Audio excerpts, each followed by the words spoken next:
خالق الأفلاك سميع بصير ارزقني هداك جنب لساني أوهب لنا ذاك والخير الكافي ليس لسواك. A'udhu billahi minasyaitonir rajim. Musulipod ako ni Allah, kang satanas nga tununglo. Bismillahirrahmanirrahim. Sa ngalan ni Allah, ang pinakamangihatagon, ang pinakamaluluyon. Alhamdulillahi rabbil alamin. Wassalatu wassalam ala sayyidina wa nabiyina Muhammad wa ala alihi tayyibina tahirin. Allahumma salli ala Muhammad wa ali Muhammad. Ang tanan nga pagdayeg ngadto kang Allah, ang Ginoo sa mga kalibutan, ang panalangin ug kalinaw manaa sa atong balaan nga propeta Muhammad ug sa iyang balaan nga kabanayan. Assalamualaikum warahmatullahi wabarakatuh. Ang kalinaw, kaluoy ug panalangin sa Allah maana kaninyong tanan. Dalaygon ang Ginoo nga gitagaan kita gagayon sa pagpadayon nitong programa mahitungod kabahin diha sa pagtuo sa Islam. Ug ngabot kita sa lain nga pagtulunan nga mao kanang unsa ang iyang kalambigitan o relasyon kining adlaw sa pagkabanhaw ngadto sa gitawag nato og kalag. Mao kana mga igsoon nga pagtulunan. Ug diining pagtulunan ningabot kita sa lain nga hilisgutan ug ato kining hisgutan sa milabay nga atong pagpamulong nga mao ang mga kaligunan sa pagpamatuod diha sa kalag o kanang gitawag natong espiritu. Ninghatag kita og mga pipila ka mga kaligunan nga ang atong duha ka kaligunan nga gikan sa kaisipan nga kaligunan o gitawag nato ang ikaduha nga kaligunan gikan sa saysay nga kaligunan nga mao ang diha sa Quran. Ug ato kining gitagaan og pipila ka mga kaligunan katong sa kaisipan nga kaligunan kining pagpamatuod diha sa kalag o espiritu. Ang una nga kaligunan nga atong giduso mao kanang relasyon sa mga saykiko nga mga kahimtang kauban sa kalag. Nga kung atong tanawon kining saykiko nga mga kahimtang katong giingon nato nga kanang kahadlok, kaluoy, kanang gitawag nato nga adunay paglaom, kana sila mga kahimtang kana nga saykiko. Nga wala diha ang, kung itandi nato sa lawas, wala diha ang lawas, wala diha ang material. Kay ang tao manggod, ang kinuray sa tao, na ay duha siya ka bahin, na ay espirituhanon nga bahin, ug naa siya ay gitawag nato material nga bahin mao ng lawas. Bakun tan-aw nato kining saykiko nga mga kahimtang sakop kini diha sa gitawag nato nga espiritu o kalag.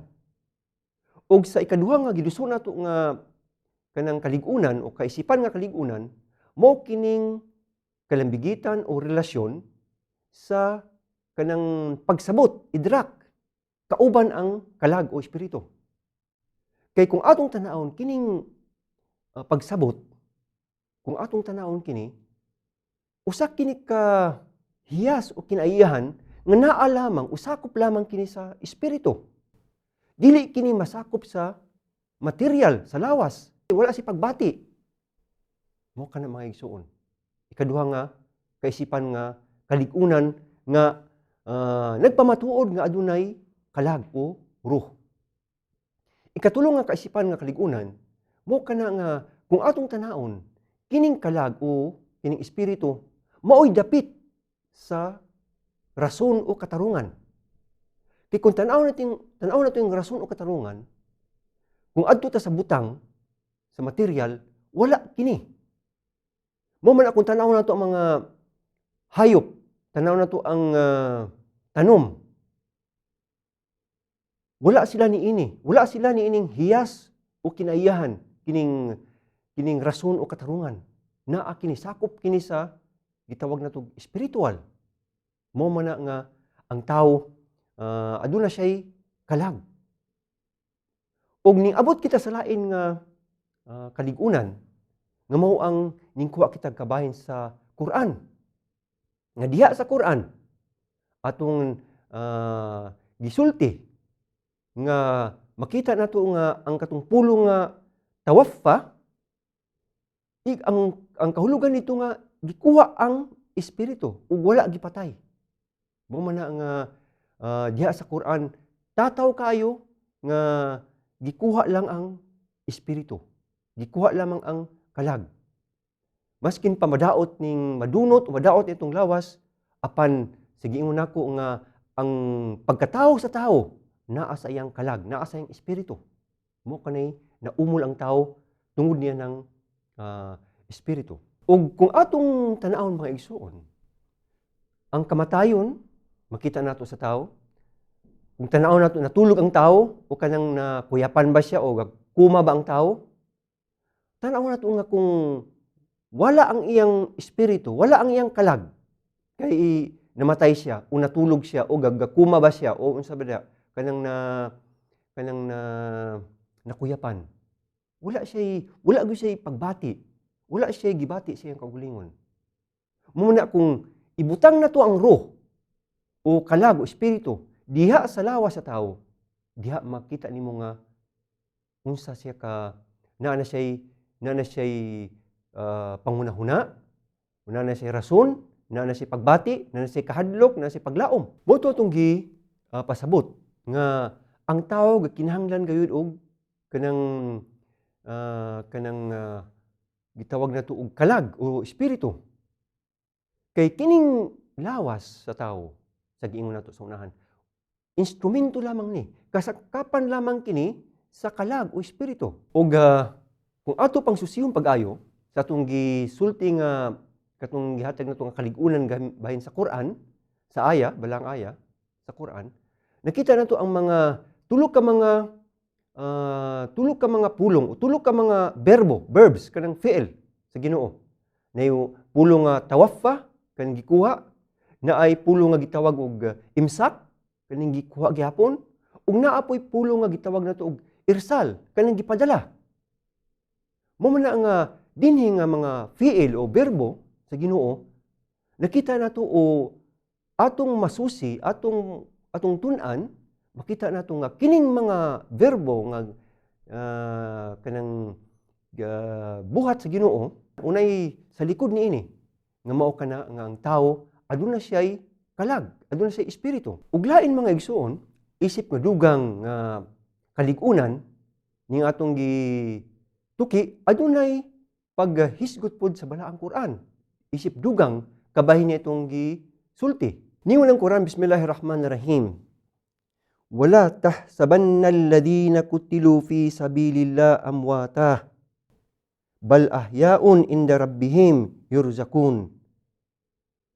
Farihina bima atahumullahu min fadlih wa yastabsiruna billadhina lam yalhaqu bihim min khalfihim alla khawfun alaihim wala hum yahzanun.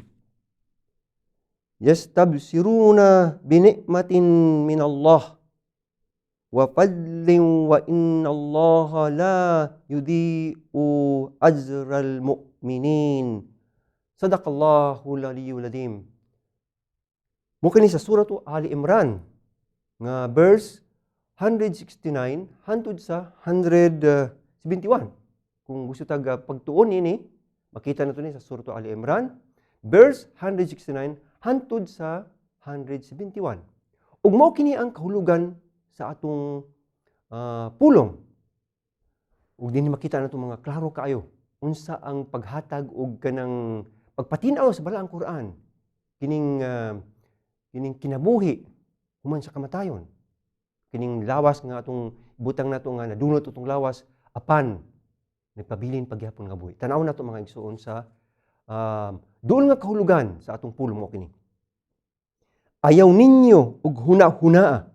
Tanawa? Ayaw ninyo og huna-hunaa. Nga sila nga mga namatay sa dalan ni Allah. Mga patay, dili, hinunua. Sila buhi og na nag-ambit sa panalangin sa atubangan sa ilang Ginoo. Sila na nagmaya sa kalipay tungod sa panalangin ni Allah. Gihatag kanila. Oo, ug ingon usab kanila nga gibilin ug wala pa kuyuga. Oo, alang kanila walay angay ikahadlok ni kabalaka. Sila na nagmaya sa madagayaong panalangin nga gikan kang Allah. Si Allah wala maghimong kawang sa ganti alang sa mga mu'min o kanang mituo. Mga igsuon, tataw kaayo sa atong kining atong gipatinaw sa atong pulong Bisaya o Cebuano ba nga gipasabot sa Allah Subhanahu wa Ta'ala nga ayaw kamo datas sa banal ladina kutilu fi sabilillah amwata balyayaon inda rabbihim yurzakun. Ayaw kamo paguna-huna nga katong namatay sa dalan sa Allah Subhanahu wa Ta'ala, namatay sila. Minsan wala. Hinunua. Inyo kining hunaw-naon nga wala sila namatay. Naa sila sa panalangin sa Allah Subhanahu wa Ta'ala. Mo man ang tan-aw nato ang tao nga nakita nato sa gawas nga kahimtang niya, namatay siya. Pero ang iyang roh, ang iyang kalag, ang iyang espiritu, mo'y nagpabilin. Mo man ang dili kita kuno pahunaw-naon nga namatay na sila, katong namatay sa dalan sa Allah Subhanahu wa Ta'ala, kay buhi sila, naa sila sa panalangin sa Allah Subhanahu wa Ta'ala. Mo man nga kung atong tan-aw mga igsuon kay inig ka patay sa tao, siyempre ang iyang kalag o iyang espiritu mubalhin man sa lain nga kalibutan.